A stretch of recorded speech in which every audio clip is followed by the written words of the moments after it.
ஒரு பையனோட உயிர் போயிடுச்சு. அந்த விஷயம் சார்ந்து அமைச்சர் அன்பில் மகேஷ் அவர்கள் நேரில் இப்போ போயிருக்காங்க. 2வது முறையாக நேரில் போயிருக்காங்க. ஃப்ளாஷ்பேக்கை முதல்ல சொல்லிடுறேன். கடந்த 4ஆம் தேதி இந்த தஞ்சாவூரில் தாவேகா நிர்வாகிகள் சந்திப்பு கூட்டம் நடந்துச்சு, ஞாபகம் இருக்கா?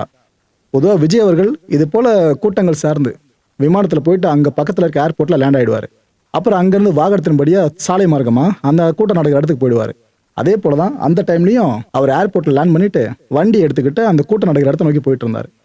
விஜய் சாரோட வண்டி போகுதுனாலே பின்னாடி பல பேரும் ஃபாலோ பண்ணுவாங்களே, அவர் எவ்வளோ சொல்லியும் கேட்காம இன்னும் பல பேர் அதை பண்ணிக்கிட்டு இருக்காங்களே. இது போல் பசங்க சில பேர் ஃபாலோ பண்ணியிருக்காங்க. அதில் 2 பசங்க அங்கே விபத்தில் சிக்கிறாங்க. ஒரு பையன் பேர் விக்னேஷ், இன்னொரு பையன் பேர் ஆரோன்.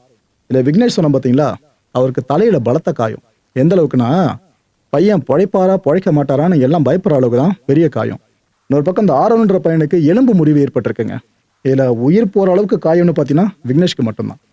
2 பேரையும் தொடர்ந்து மருத்துவமனையில் அட்மிட் பண்ணி சிகிச்சையும் கொடுத்துக்கிட்டு இருந்தாங்க. அந்த பையன் விக்னேஷ் இருக்கார்ல, அவர் கோமா ஸ்டேஜுக்கு போயிட்டாருன்றதான் அடுத்த கட்ட தகவலாக வெளியே வந்துச்சு. 19 நாட்கள் வரைக்கும் விக்னேஷுக்கு சிகிச்சை கொடுக்கப்பட்டிருந்துச்சு. சரி, எப்படியாவது காப்பாற்றிலான்னு எல்லா மருத்துவர்களும் ட்ரை பண்ணாங்க. ஆனால் பேட் லக், காப்பாற்ற முடியலங்க. அந்த பையன் செத்துட்டாரு. சின்ன பையன், காலேஜ் படிச்சுட்டு இருந்த பையன் இப்போ உயிரை விட்டுருக்காரு. பார்த்தீங்களா?